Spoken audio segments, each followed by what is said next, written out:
एक बेहद ही खुशनुमा खूबसूरत शाम का सुहाना मौसम था और सामने विशाल समुद्र था जिसकी लहरें लहरा लहरा कर मानो दिल की धड़कनों को छू रही थी। और लहलहाता हुआ खूबसूरत गार्डन जिसमें लाल कलर की evening long frock type gown पहने एक लड़की बैठी थी। आसपास वायलिन लिए हुए 4 वेटर थे जो एकदम धीमी आवाज़ में म्यूज़िक बजा रहे थे। वो लड़की वहीं कुर्सी पर बैठी थी जिसके सामने एक खूबसूरत टेबल सजा हुआ था और उस पर अलग अलग तरह का खाना रखा हुआ था। पर फिर भी उस लड़की की नज़रें बार बार बस इधर उधर ताक रही थी, जैसे कि वो किसी को ढूंढ रही हो, शायद किसी का इंतज़ार कर रही थी वो। तभी एक लड़का आया जिसने ब्लू ब्लेज़र पहन रखा था। देखने में एकदम चॉकलेटी हीरो जैसे दिख रहा था। उसे देखकर जैसे उस लड़की के चेहरे पर खुशियाँ तैर गईं। उसे देखते ही वो जाकर दौड़कर उस लड़के के गले लग गई। वो लड़का मुस्कुराया और उसने बड़े प्यार से उस लड़की के हाथों को अपने हाथों में लिया और किस करते हुए कहा, चले। पर दोनों साथ साथ एक दूसरे के हाथ में हाथ डालकर चलने लगे। आगे समुद्र भी जैसे संगीत गाए जा रहा हो, ऐसे खुश होकर लहरा रहा था। तभी उस लड़की ने कहा, मेरे पास तुम्हारे लिए एक तोहफा है राज। राज ने कहा, हाँ बोलो अंजलि। अंजलि ने तुरंत म्यूजिक सिस्टम की तरफ एक रिमोट दबाया और एक गाना बजा। कहीं तो होगी वो दुनिया जहाँ तू मेरे साथ है, जहाँ मैं जहाँ तू और जहाँ बस तेरे मेरे जज्बात हैं। होगी जहाँ सुबह तेरी पलकों की किरणों में, लोरी जहाँ चांद की सुनी तेरी बाहों में। जैसे जैसे ये गाना बज रहा था वैसे वैसे राज और अंजलि एक साथ कदम से कदम मिलाकर डांस कर रहे थे। दोनों का कपल डांस चल रहा था कि अचानक अंजलि का पैर हल्का सा फिसला और वो गिरने जैसी हो गई। राज ने उसे संभाल तो लिया पर फिर भी उसके पैर में मोच आ गई थी। उसके मुंह से आह निकली और वो रोने लगी। राज ने इधर उधर देखा तो सामने कुर्सी दिखी। राज ने झट से अंजलि को उठाया और उस कुर्सी पर बैठा दिया। पर अंजलि चिल्लाने लगी, मुझे दुख रहा है राज, मेरे पैर में मोच आ गई है, प्लीज़ कुछ करो, मुझे बहुत दर्द हो रहा है। अंजलि ज़ोर ज़ोर से रोने लगी। राज उसे चुप कराता रह गया पर वो चुप नहीं हुई तो राज उसे वहीं छोड़कर चला गया। अंजलि चिल्लाने लगी, राज राज रुको। ऐसा चिल्लाते हुए वो वहीं कुर्सी से गिर गई। जैसे ही वो गिरी आवाज़ आई धड़ाम। जैसे ही वो गिरी दर्द के मारे उसकी नींद उड़ गई। उसने अपनी अध खुली आँखों से देखा तो पाया कि वो इस वक्त बेड के नीचे ज़मीन पर है। जब उसने पूरी तरह से आँख खोलकर देखा तो पाया उसके सामने उसकी मम्मी, पापा, छोटी बहन प्रिया और उसका बड़ा भाई रोहन सब वहीं खड़े उसे बुरी तरह से घूर रहे थे। वो जल्दी से उठी और चुपचाप अपने बिस्तर पर बैठ गई। उसने आंखें मसलते हुए और उबासी लेते हुए कहा, ऐसे मत घूरो मॉम, नज़र लग जाएगी मुझे। प्रिया ने तुरंत पूछा, ये राज कौन है?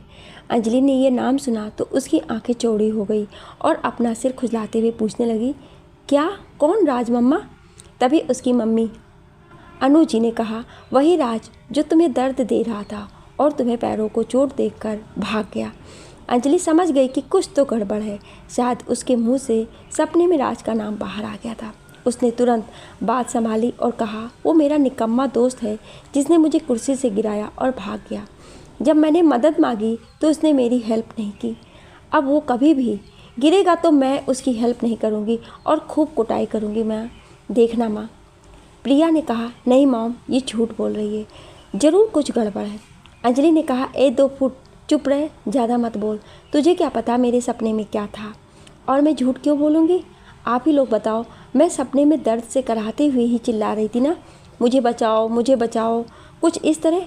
रोहन और उसके पापा ने कहा, हाँ बात तो सही है। तभी तनु जी ने कहा, देखिए जी, आप ही अपने सर पर चढ़ा रहे हो लड़की को, ठीक नहीं है ये। अंजलि ने कहा, अब आप लोग जाएंगे भी, मुझे फ्रेश होना है। अंजलि ने गुस्से में अपनी मम्मी से कहा, प्लीज़ मम्मी आप लोग अब जाएं, मुझे तैयार होना है। अंजलि की मम्मी नाराज़ होते हुए चली गई। प्रिया भी उसे घूरते हुए निकल गई। उसके पापा ने धीरे से पूछा, बेटा तुम्हें लगी तो नहीं? अंजलि ने कहा, नहीं पापा। उसके पापा ने उसके सिर पर अपना हाथ फेरा और कहा, ध्यान रखना। कहते हुए वो भी बाहर चले गए। अंजलि ने सबको जाते देखा तो उसे सुकून मिला क्योंकि वो इस वक्त राज के बारे में किसी को नहीं बताना चाहती थी।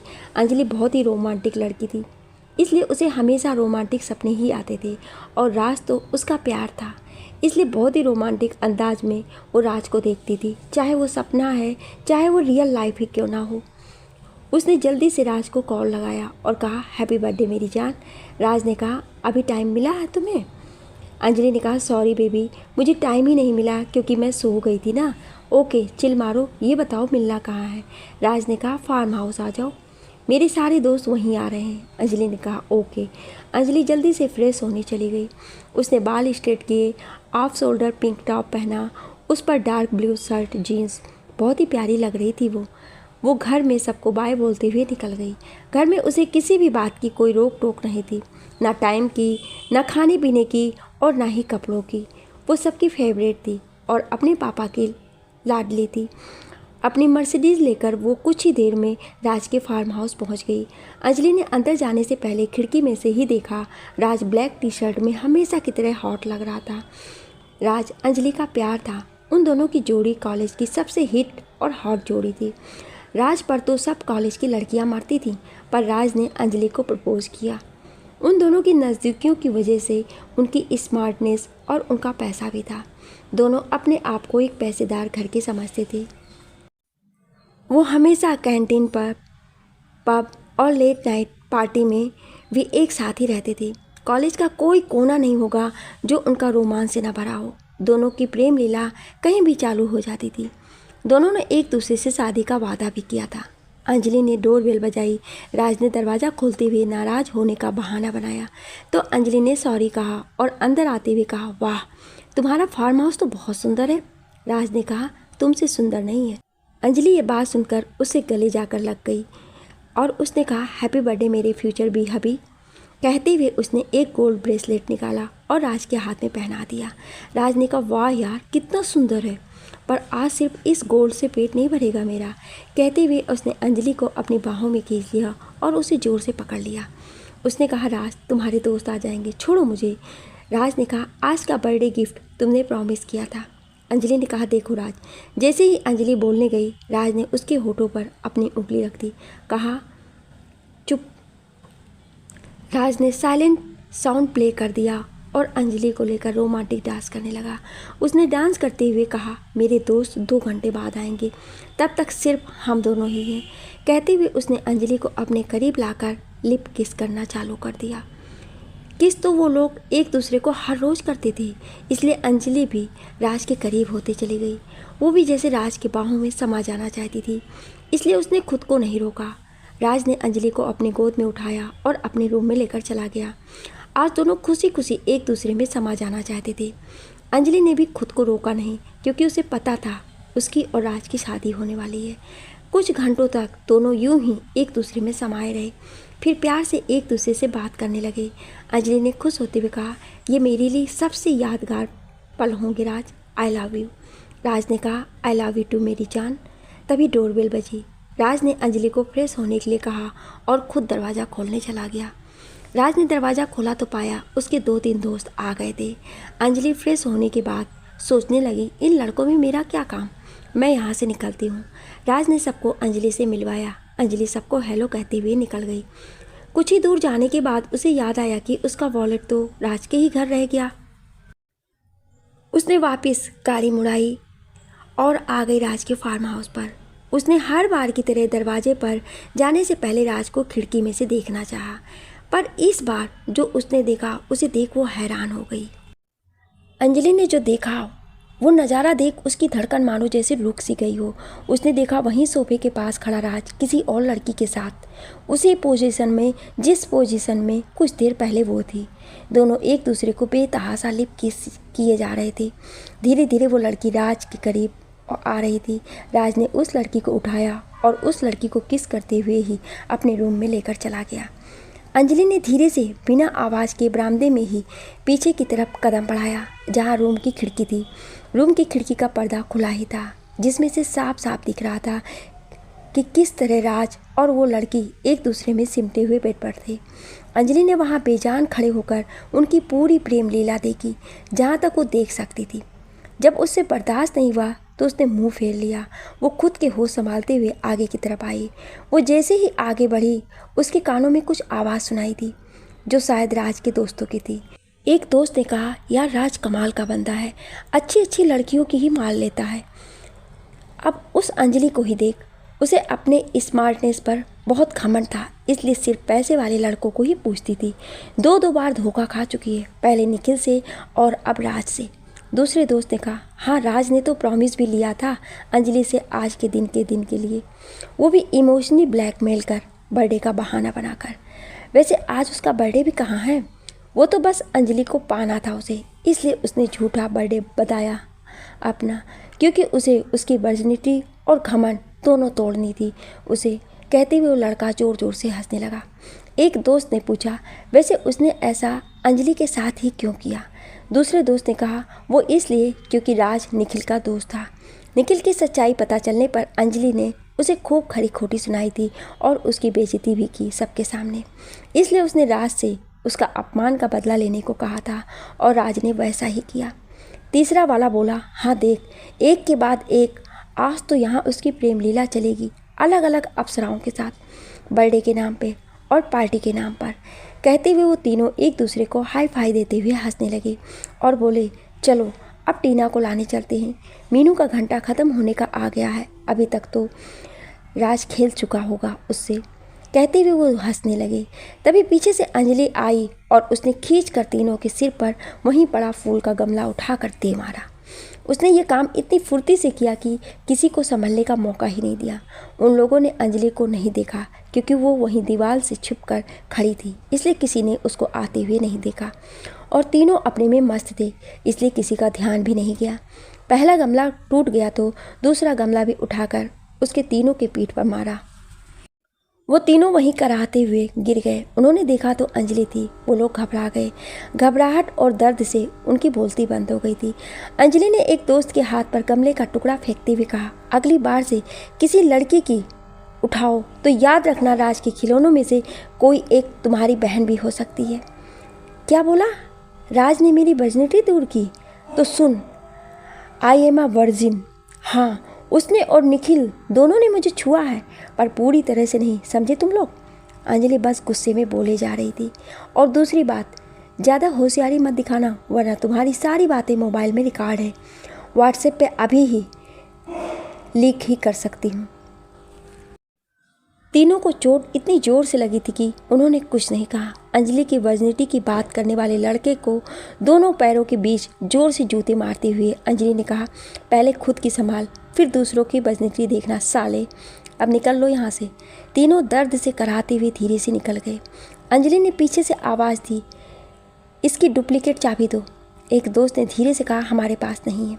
तो अंजलि ने कहा, तो क्या तुम्हारे चाचा बाहर से लॉक मार कर निकले हैं घूमने के लिए? चुपचाप देते हो या? अंजलि ने तीसरा गमला उठाया। ये देख डर के उन लोगों ने चाबी दे दी। अंजलि ने कुछ सोचा और सोचते हुए ही दरवाज़ा खोलकर अंदर चली गई। उसने अंदर का दरवाज़ा अपनी बालों के पिन से खोला। उसने अंदर आकर देखा तो राज और वो लड़की अर्धनग्न अवस्था में थे। राज उस लड़की की बाहों में गुम था, इसलिए उसने अंजलि को नहीं देखा। अंजलि ने डायरेक्ट आकर राज के ऊपर की चादर हटा दी और उसकी उसी अवस्था की 2-3 फ़ोटो जल्दी जल्दी ले ली। राज ने अंजलि को देखा तो शॉक हो गया और उस लड़की की बाहों से निकला और चादर लपेटते हुए खुद की टी-शर्ट पहनने लगा। अंजलि ने उस लड़की से कहा, तुम जा सकती हो। वो लड़की चली गई। अंजलि ने राज से कहा, आज से हम दोनों के बीच का रिश्ता ख़त्म, हम दोनों के रास्ते अलग अलग। तुमने कोई भी चालाकी दिखाई तो ये फ़ोटोज़ लीक हो जाएंगे। कहते हुए उसने वहाँ से अपना वॉलेट उठाया और राज की तरफ एक नज़र कर निकलने लगी। राज सब कुछ बस चुपचाप सुनता रहा। उसे अचानक क्या हुआ वो वापस आई और राज के पास आते हुए बोली, तुम्हारी बहन नहीं है ना, इसलिए तुम्हें लड़की के दिल का दर्द नहीं पता है और यही वजह है तुमने सब लड़कियों को खिलौना समझकर यूज कर फेंक दिया है। पर तुम्हारी बहन नहीं तो क्या हुआ, आगे जाकर अगर तुम्हारी बेटी हुई तो इन सब बातों में तुम्हारी बेटी तो फंस सकती है ना, इसलिए ये सब काम तुम जैसे लड़कों को शोभा नहीं देता है। राज, आज तुमने मेरे वजूद को तोड़ दिया। कहते हुए उसने राज को खींचकर एक थप्पड़ मार दिया और रोते हुए वहाँ से चली गई। राज को अंजलि के थप्पड़ से बहुत गुस्सा आया, पर उसने कुछ भी नहीं कहा क्योंकि इस वक्त अंजलि के मोबाइल में उसकी तस्वीर थी। उसने तुरंत बियर उठाई और बियर पीते हुए टीना को फ़ोन किया और कहा, डार्लिंग आज की पार्टी करते हैं, आ जाओ मेरे फार्म हाउस पर। अंजलि बाहर निकल गई, पर उसके आंखों में पश्चाताप के आंसू थे। उसने गाड़ी घुमाई और निकल पड़ी कहीं दूर। जयपुर की रहने वाली अंजलि मेहरा आज बुरी तरह टूट गई थी। उसे कुछ नहीं सूझ रहा था कि वो इस वक्त क्या करे। उसने एक सुनसान जगह पर गाड़ी खड़ी की और ज़ोर ज़ोर से रोने लगी।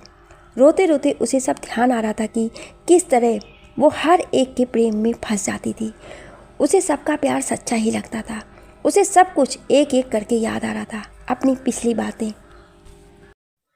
अंजलि को याद आने लगा था सब कुछ, कैसे उसे पहली बार निखिल मिला था जिसने अंजलि को प्यार का एहसास दिलाया। बाद में एक दिन उसे धोखा मिला। निखिल किसी और की बाहों में चूर था, तभी अंजलि ने देख लिया था। फिर अंजलि ने उसकी वाट लगा दी थी, इसलिए उसने अपने जैसा ही दरिंदा राज भेजा। वो सारे मंजर याद कर करके खूब रोई। जब उसे थोड़ा अच्छा लगा तब उसने गाड़ी चालू की और घर चली आई। उसने सबको हेलो किया और सीधे अपने रूम में चली गई। उसने खाना के लिए भी ना कह दिया। फिर वो सो गई। सुबह जब उठी तो पाया उसका चेहरा रोने की वजह से काफ़ी सूज गया था। उसने क्रीम लगा ली और वापस आराम करने लगी। उसने सोच लिया कि अब कभी उस कॉलेज में नहीं जाऊंगी जहां उस राज और निखिल जैसे दोस्त मिले थे। उसे वो एक एक पल, एक एक दिन याद आ रहा था। जब जब वो उन लोगों से मिली थी उसे खुद से नफरत सी होने लगी थी। वो पल पल पश्चाताप की आग में झुलसने लगी। वो क्या करे, उसे खुद कुछ भी पता नहीं चल रहा था। वो वहीं दीवार के सहारे नीचे बैठ गई। अंजलि कुछ देर यूं ही रोती रही और फिर सो गई। दोपहर को उसकी मम्मी आई कमरे में तो उसे सोता देख वापस चली गई। शाम को अंजलि उठी, उसने मुंह धोया, फिर मूवी लगाकर बैठ गई। उसने इंस्पिरेशन वाली मूवी देखी, ऑल इज़ वेल। मूवी देखने के बाद उसे थोड़ा बहुत अच्छा लगा। उसने अपना मुंह सही किया और बाहर आई। उसे देख सबने उससे पूछा, क्या हुआ अंजलि? उसके पापा तो फिक्र करते हुए उसके पास आकर खड़े हो गए। अंजलि ने कुछ सोचते हुए कहा, वो मेरा मार्क्स कम आ गया तो सब मेरी हंसी उड़ा रहे थे कॉलेज में, इसलिए मुझे रोना आ गया। अब मुझे उस कॉलेज में हरगिज़ नहीं जाना है। मैं अपना ट्रांसफ़र दिल्ली करवाना चाहती हूँ। मैं अपनी मेडिकल की इंटर्नशिप वहीं से कर लूँगी। प्लीज़ पापा।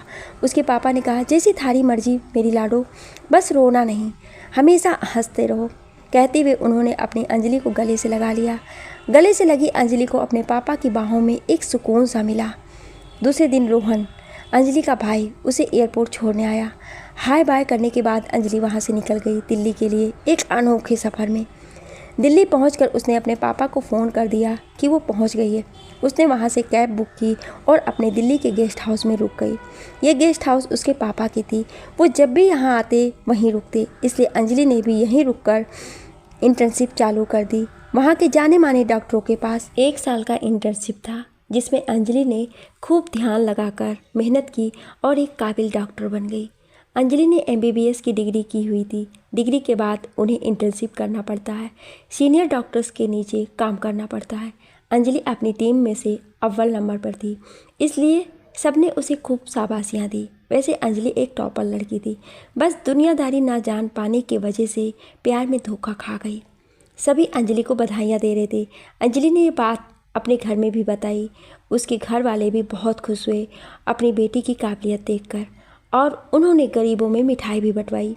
दूसरे ही दिन हॉस्पिटल में तत्काल मीटिंग बुलाई गई, जिसमें अंजलि को भी बुलाया गया था।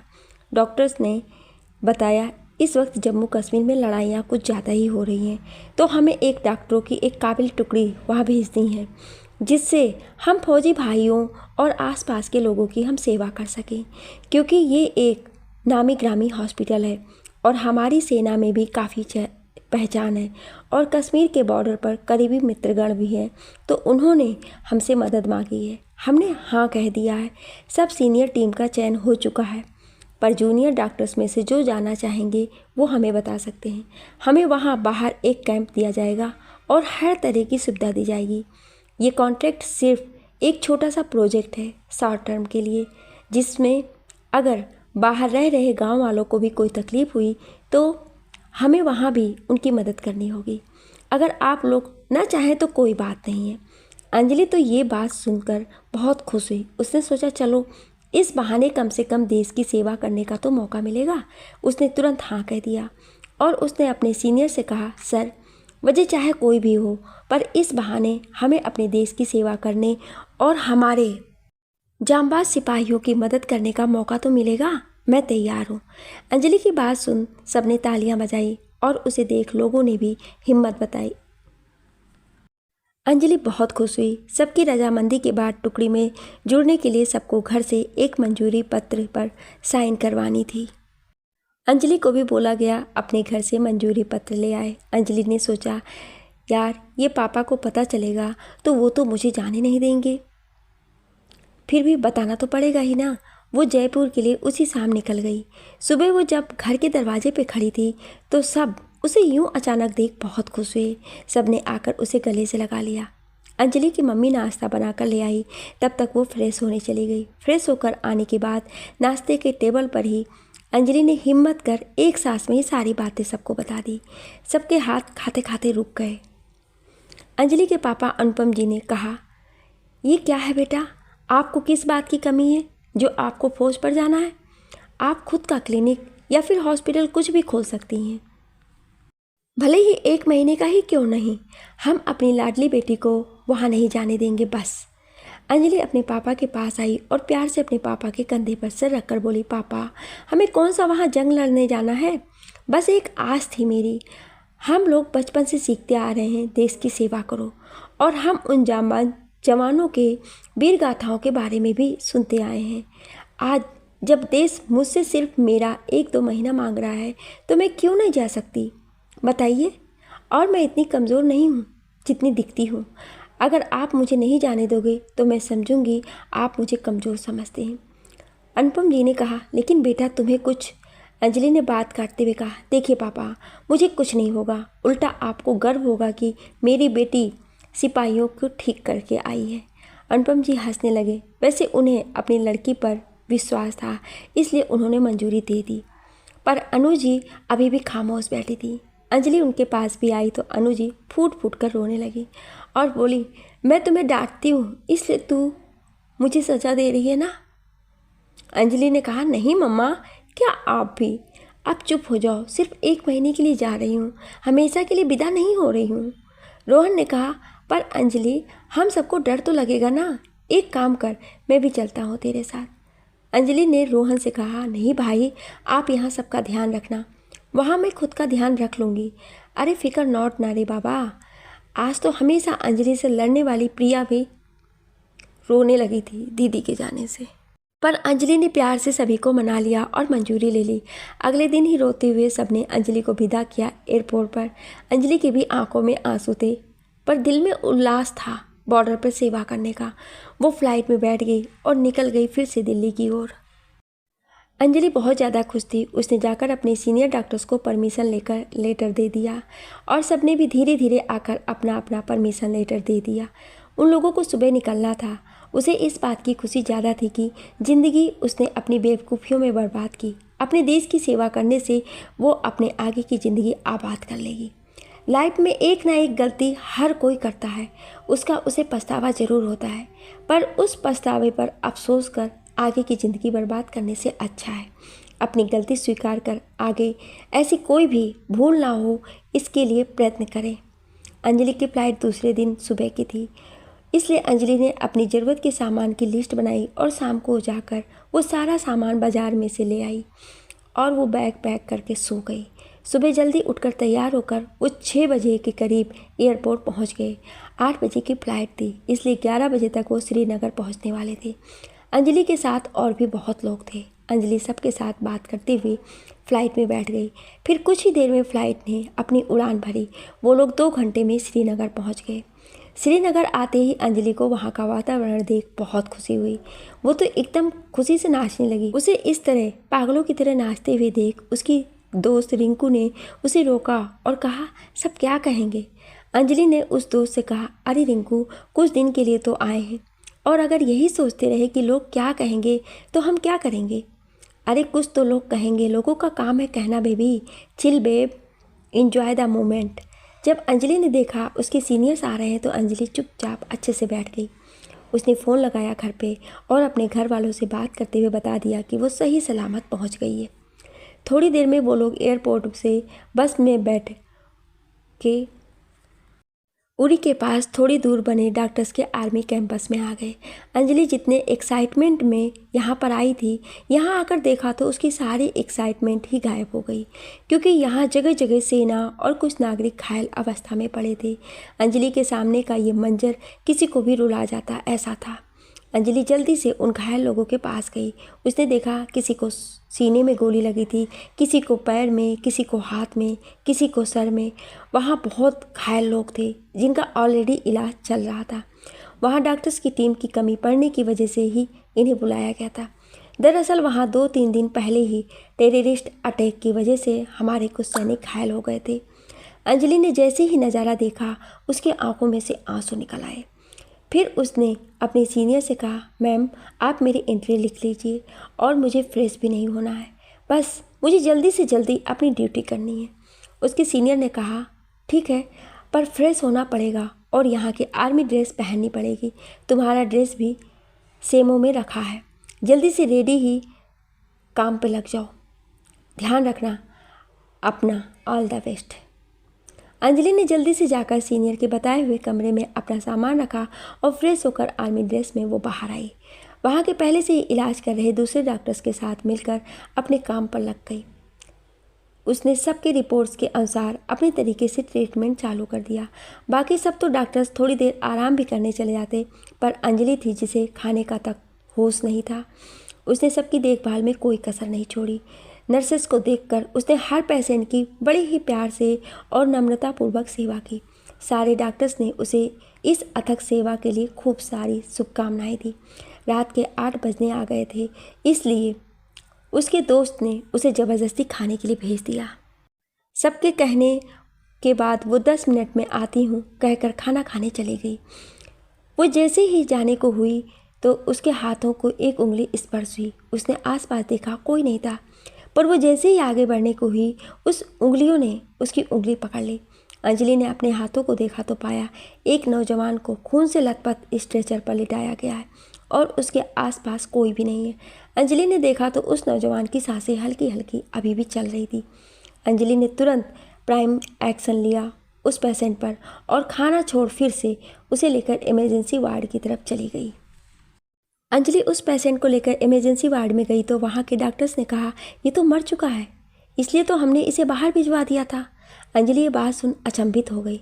उसने तुरंत वहाँ के आर्मी मेडिकल स्टाफ से भी इस बारे में पूछताछ की, पर सबने एक ही बात कही कि ये जवान अभी चंद मिनटों पहले मर चुका है। तो अंजलि ने एक नज़र उस जवान पर डाली। फिर अंजलि को याद आया कि इसने खुद मेरी उंगलियों को पकड़ा था, ये मर नहीं सकता है। सीनियर डॉक्टर्स और अंजलि में उसको लेकर काफ़ी बहस हुई, पर अंजलि ने किसी को भी बात नहीं सुनी। उसने डॉक्टर से फिर कुछ कहा नहीं और ये भी कि उस जवान ने खुद उसकी उंगलियां पकड़ी थी, पर वो बेचैन हो उठी क्योंकि उसे पता चल चुका था कि वो जिंदा है। उसने अपने सीनियर से कहा, नहीं मैम, ये जिंदा है। और इससे पहले कोई उसे कुछ और पूछे वो सीधा उस जवान को लेकर दूसरे ओटी में चली गई। कुछ लोग उसे रोकने आए, पर वहाँ खड़े आर्मी ऑफिसर के सीनियर ने सबको रोक दिया क्योंकि वो कब से इस बहस को देख रहे थे। करीब 8 घंटे के ऑपरेशन के बाद अंजलि बाहर आई। उसने सबसे कहा, वो जवान, वो कुछ आगे बोले इससे पहले ही सीनियर ने कहा, देखा वो जवान मर चुका था, मैंने कहा था ना। अंजलि ने कहा, वो जिंदा है। तो सब शौक होकर पूछने लगी, क्या? सबने पूछा, पर कैसे, वो तो मर चुका था। अंजलि ने कहा, आप लोग जैसे ही बाहर निकले थे किसी ने उनका मास्क निकाला था, जिस वजह से उन्हें कुछ देर सांस लेने में प्रॉब्लम हो रही थी। फिर आप लोग जैसे ही आए आप लोगों ने देखा उनकी सांसें रुक चुकी हैं और आपने जल्दी से दूसरे पेशेंट के चक्कर में इन्हें मृत घोषित कर दिया। आप में से इन्होंने डॉक्टर प्रीति ने इस उम्मीद में कि शायद मास्क निकलने से इन्हें सांस नहीं लिया जा रहा होगा, मास्क वापस लगा दिया गया। पर वो जूनियर है, वो सीनियर की बात काट नहीं सकती थी, इसलिए वो आपके कहने में दूसरे पेशेंट को देखने चली गई। पर इधर कार्तिक को वापस ऑक्सीजन मिलने से उसका काम बन गया। वो सांस तो लेने लगा, पर एक बार ऑर्डर मिलने पर उन्हें तुरंत डेड हाउस ले जाने के लिए तैयार कर दिया गया और जो व्यक्ति उन्हें ले जा रहा था उसे लेते जाते वक्त कोई और काम पड़ा तो वो बाहर चला गया, कार्तिक सर को वहीं छोड़कर। एक डॉक्टर और नर्स की जल्दबाजी किसी की जान तक ले सकती है। शायद आप लोग समझ जाएं, जो कार्तिक का ऑपरेशन कर रहा था उस सीनियर डॉक्टर की शर्म के मारे नजरें झुक गई। उसने सबसे माफ़ी भी मांगी, पर अंजलि ने उनकी तरफ ध्यान नहीं दिया और कहा, आइंदा इस तरह की हरकत नहीं होनी चाहिए किसी से भी, चाहे वो डॉक्टर सीनियर हो या जूनियर। हमारे लिए मरीज हमारे बच्चे हैं जो हमें भगवान मानते हैं, उन्हें बचाना हमारी जवाबदारी है। सामने खड़े कर्नल साहब ने अंजलि के लिए ताली बजाई। बाकी सब सीनियर्स ने शर्म से अपनी आंखें झुका ली, क्योंकि ये वही लोग थे जिन्होंने अंजलि को बहुत खरी खोटी सुनाई थी और ये भी कहा था कि यह पेशेंट मर चुका था। कर्नल साहब अंजलि के पास आए और उसके कंधों पर हाथ रखते हुए कहा, जुग जुग जियो मेरी बच्ची, तुम मेरे बेटे कार्तिक की जान बचा ले। तुम डॉक्टर नहीं, मेरे लिए भगवान हो। अंजलि ने कहा, नहीं सर, ऐसी कोई बात नहीं है, आप ऐसा मत बोलिए। कर्नल सर के आंख में आंसू आ गए थे। अंजलि ने कहा, सर आप अपने आप को संभालिए। नहीं बेटी, मेरा सिर्फ एक ही बेटा है कार्तिक, और उसे यह हालत में देख मुझ पर क्या गुजरी होगी ये मैं ही जान सकता हूँ। अंजलि ने कर्नल साहब को संभाला तो कर्नल साहब ने पूछा, क्या मैं अपने बेटे से एक बार मिल सकता हूँ? अंजलि ने कहा, अभी तो नहीं, क्योंकि वो बेहोशी की वजह से आराम कर रहे हैं, इसलिए 1 घंटे बाद मैं खुद आपको बुलाने आऊँगी। ठीक है सर। कर्नल साहब ने कुछ नहीं कहा और वहीं बैठ गए। अंजलि भी उन्हें वहीं छोड़कर वापस ओटी में चली आई। वहां जाकर देखा तो पाया कार्तिक अभी भी बेहोश लेटा हुआ था। अंजलि को देख नर्स ने कहा, मैडम मेरे खाने का समय हो गया है तो मैं जाऊं? अंजलि ने कहा, आप जाओ, खाकर आओ, तब तक मैं यहीं हूँ। नर्स चली गई। अंजलि को ना जाने कार्तिक को ठीक करने का क्या जुनून सवार हो गया था। उसने आज उसकी जान बचाने के लिए खुद की जान भी जोखिम में डाला था। इतने सारे तरीके आजमाए गए, इसलिए तो कार्तिक बच गया, और कार्तिक के बचने से अंजलि बहुत खुश थी। उसने सोच लिया कि चलो इस बहाने से मेरा पश्चाताप शायद थोड़ा कम हुआ होगा। अंजलि साथ साथ में कार्तिक की पट्टियों को भी खोल रही थी। कार्तिक के बॉडी में कोई मूवमेंट न देखकर अंजलि भी थोड़ा डर गई और वो तुरंत अपने सीनियर को बुलाने का सोचने लगी। वो जैसे ही बुलाने जाने के लिए उठी, कार्तिक ने हौले से वापस अपनी उंगलियों से अंजलि का हाथ सिर्फ छू लिया। अंजलि ने जब ये देखा तो वो तुरंत कार्तिक की तरफ बढ़ी। खुशी से उसने कार्तिक का हाथ पकड़ लिया। कार्तिक अभी भी बेहोश पड़ा था, पर कार्तिक के बॉडी पार्ट रिस्पॉन्स कर रहा था। अंजलि आज बहुत खुश हुई, क्योंकि उसने आज किसी को मौत के मुंह में से जो बाहर निकाला था। अंजलि कार्तिक में हुए परिवर्तन से बहुत खुश हुई। उसने जाकर कर्नल साहब को ये खुशखबरी दी और ये भी कहा, आप उनसे जाकर मिल सकते हो। कर्नल साहब जल्दी से अंदर गए और अपने बेटे के सीने से लग गए और चलती धड़कन सुन बहुत खुश हुए। उन्होंने कार्तिक के सर को अपने हाथों में पकड़ा और उसे चूमते हुए रोने लगी। तभी अंजलि पीछे से आई और बोली, अंकल आपका बेटा ना ससुराल नहीं जा रहा है, और जो भी प्रॉब्लम हुआ था वो अब सॉल्व हो चुका है। तो अब जब कार्तिक सर होश में आए तो आप उनका स्वागत हंसते हुए कीजिए, ना कि रोते हुए, समझे मेरे बुद्धू अंकल जी। कहते हुए उसने कर्नल साहब की गाल खींच लिए। पता नहीं उसे कौन सी मस्ती सूझी थी, उसने गाल तो खींच लिए, पर फिर बाद में उसे ध्यान आया, अरे ये तो कर्नल साहब है। ये बात ध्यान आने पे वो तुरंत पीछे हटी और बोली, सॉरी, वो मुझे पापा के गाल खींचने की आदत है ना। तो वो अपना हाथ बांध और सिर नीचे करके पीछे हट गई। वहाँ खड़े सभी लोग ये सीन देखकर हंसने लगे। कर्नल साहब भी हंसने लगे और बोले, तुम भी मेरी बेटी हो और दोस्त भी, तो ये सब तो चलता है दोस्तों में। कहते हुए उन्होंने अंजलि को हाई फाई दिया तो अंजलि भी खुश हो गई और आकर उनके गले लग गई। उसे आज एक सुकून मिल रहा था, क्योंकि उसे लग रहा था कि आज उसके सर से बहुत भारी बोझ उतर चुका है। बाकी सब डॉक्टर्स भी खुशियां मनाने लगे, क्योंकि धनराज मल्होत्रा जो कि कर्नल थे, कार्तिक उनका इकलौता बेटा था और वो अपनी काबिलियत से एक बहुत बड़ी पोस्ट पर पहुंच पाया था। सबने खुशियां मनाई और फिर सोने चले गए, क्योंकि रात के 12 बज गए थे। अंजलि ने भी सभी को रवाना किया। फिर एक झलक पलटकर कार्तिक को देखा। कार्तिक को देखकर उसे जाने का मन नहीं हुआ। बाकी सब नर्स भी अब अपने अपने घर चली गई थी और अंजलि का कैंप तो साइड वाला ही था, इसलिए वो जल्दी से अपने कैंप में गई और फ्रेश होकर कार्तिक के पास वापस आई, क्योंकि उसे पता था कि कार्तिक को कभी भी होश आ सकता था। इसलिए वो उसके पास ही सोफे पे बैठ गई। सोफे पे बैठे बैठे वो कार्तिक की फाइल पढ़ रही थी। तभी उसे ग्लास टकराने की आवाज़ आई। उसने देखा तो कार्तिक होश में आ चुका था और उसे पानी चाहिए था। अंजलि जल्दी से उठकर गई और कार्तिक को कहा, आप आराम कीजिए, मैं आपके लिए पानी लाती हूँ। कार्तिक को हल्का सा होश आया था, क्योंकि उसकी आंखें अभी भी आधी खुली थी। अंजलि जल्दी से पानी लेकर आई। उसने कार्तिक के सर को अपने हाथों से उठाया और उसे पानी दिया। कार्तिक को बस पानी पीना था तो वो तुरंत पानी पकड़ने का गिलास अंजलि के हाथों से लेने लगा, पर उससे गिलास नहीं पकड़ा जा रहा था। तो अंजलि ने कहा रुको। उसने गिलास अपने हाथों में लिया और उसे पानी पिलाने लगी। कार्तिक पहले तो कतरा रहा था, फिर उसे प्यास लगी तो उसने मना नहीं किया। अंजलि ने कार्तिक को फिर से सुला दिया। कार्तिक सो गया, अंजलि भी वहीं सो गई। सुबह जब उठी तो वो सामने देख चौंक गई क्योंकि कार्तिक वहाँ नहीं था। अंजलि चौंक गई और उठकर भागी कर्नल साहब के यहाँ, पर उनका भी कमरा खाली था और कर्नल साहब तो बाहर परेड करवा रहे थे। अंजलि वापस चली आई। उसने कर्नल साहब को कुछ बताना जरूरी नहीं समझा। अंजलि हर जगह कार्तिक को ढूंढने लगी। वो सोचने लगी आखिर कार्तिक गया कहाँ। हर जगह वो ढूंढने के बाद वापस कार्तिक के कैंप में आ गई। वो वहीं परेशान होकर वापस बैठ गई। जैसे ही वो बैठी थोड़ी देर में कार्तिक अंदर कैंप में आया। अंजलि ने उसे देखते हुए गुस्से से कहा, कहाँ चले गए थे आप? आपको पता नहीं चलता कि आप बीमार हो और मैं आपकी डॉक्टर हूँ? आपको मुझे तो बताना चाहिए था ना कम से कम। कार्तिक ने अंजलि का गुस्सा देखते हुए उससे सॉरी कहा। अंजलि ने कहा, अपना सॉरी आप अपने पास रखो। उसने कार्तिक को पकड़ते हुए पेट पर बिठाया और सारी ग्लूकोज वाटर वापस उसके हाथों में लगाया और कहा, मुझसे बिना पूछे कहीं नहीं जाना है। पता भी है कितनी क्रिटिकल सिचुएशन है तुम्हारी, कितनी मुश्किल से तुम्हारी जान बची है और तुम ऐसे ही कहीं चले जाओगे तो कैसे चलेगा कार्तिक? सॉरी, भले आप बहुत बड़े अफसर होंगे अपने कैंप में, पर फिलहाल मेरे लिए तो आप एक मरीज़ हैं और जब तक आप मेरे मरीज़ हैं आप मेरी गिरफ्त में हैं, समझे मिस्टर कार्तिक? कहते हुए अंजलि गुस्से में ही जाकर कार्तिक के सामने रखे हुए कुर्सी पर बैठ गई। कार्तिक ने धीरे से कहा, माँ की याद आ रही थी इसलिए बाहर खुली हवा में माँ से बात करने चला गया था। अंजलि ने जब ये सुना तो उसका गुस्सा पल भर में ही ठंडा हो गया। वो वापस कार्तिक के पास आई और बोली, सॉरी, पर मुझे तुम्हारी फिक्र थी इसलिए तुमसे ऐसे बात की।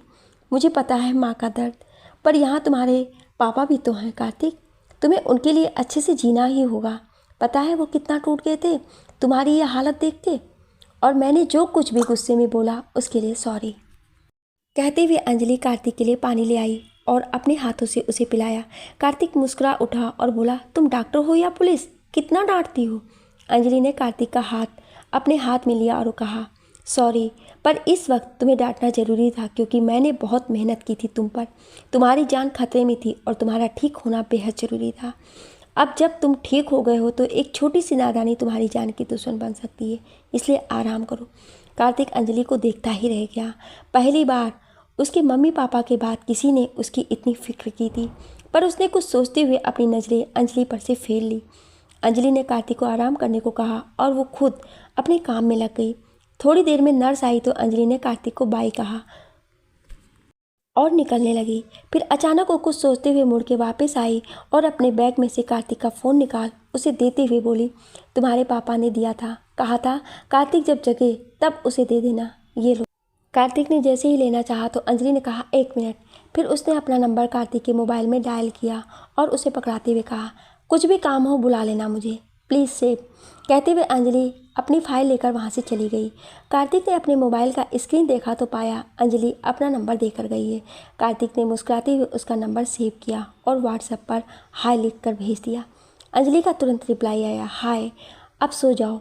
वैसे मैंने नंबर तुमसे गप्पा मारने के लिए नहीं दिया है, तुम कितने घंटे ऑनलाइन होते हो ये चेक करने के लिए दिया है। चलो अब सो जाओ। कार्तिक अंजलि का मैसेज देख के मुस्कुराने लगा और सो गया। अंजलि कर्नल साहब के कमरे में आई और उनसे कुछ ज़रूरी फॉर्मेलिटी पूरी कर वो आगे बढ़ गई। अंजलि अपनी सारी फॉर्मेलिटी पूरी करने में लगी थी, तभी उसके सीनियर्स उसके पास कुछ क्रिटिकल केस लेकर आए। अंजलि उन्हें सॉल्व करने चली गई। बहुत लोगों को चोट आई थी। अंजलि ने सबको बचाने के लिए जी जान एक कर दिया। अंजलि सब कुछ सॉल्व करके शाम को कार्तिक के केबिन में उससे मिलने के लिए आई। उसने देखा कार्तिक ने उसे देखकर मुंह घुमा लिया। अंजलि ने उससे पूछा, क्या हुआ कार्तिक? कार्तिक ने फिर भी दूसरी तरफ ही मुंह किए हुए था। कार्तिक का मुंह घुमाना अंजलि को बेचैन कर गया। वो अपना बैग पटकते हुए उसके सामने आई और उसकी आंखों में आंखें डाल पूछने लगी, क्या हुआ? अंजलि पहली बार कार्तिक के इतने करीब आई थी। कार्तिक के सामने तो वो आ गई, पर उसके चेहरे को देख वो खुद भूल गई कि उसे क्या बोलना था। उसके दिल में एक अजीब सी हलचल होने लगी, इसलिए वो कार्तिक से दूर जाने लगी। पर कार्तिक ने उसका हाथ पकड़ लिया और कहा, सुबह से क्यों नहीं आई? कार्तिक का छूना अंजलि को और बेचैन कर गया, पर वो कोई भी गलत फीलिंग्स कार्तिक के लिए नहीं आने देना चाहती थी, इसलिए उसे अजीब तो लगने लगा, पर उसने अपने चेहरे के भाव को छुपाते हुए कार्तिक से कहा, सॉरी, वो आज केस ज़्यादा था इसलिए लेट हो गई। सबकी जान बचानी भी तो ज़रूरी है ना। अच्छा, तुम पहले खा लो, हम फिर बाद में बात करते हैं। कहते हुए अंजलि कार्तिक के लिए खाना लेने चली गई, पर खाना निकालते समय उसकी नज़र वहाँ खड़े एक काली परछाई पर पड़ी। उसे देख अंजलि चौंक गई। अंजलि जैसे ही कार्तिक के लिए खाना लेने गई, वैसे ही उसने किसी की परछाई देखी खिड़की के पास।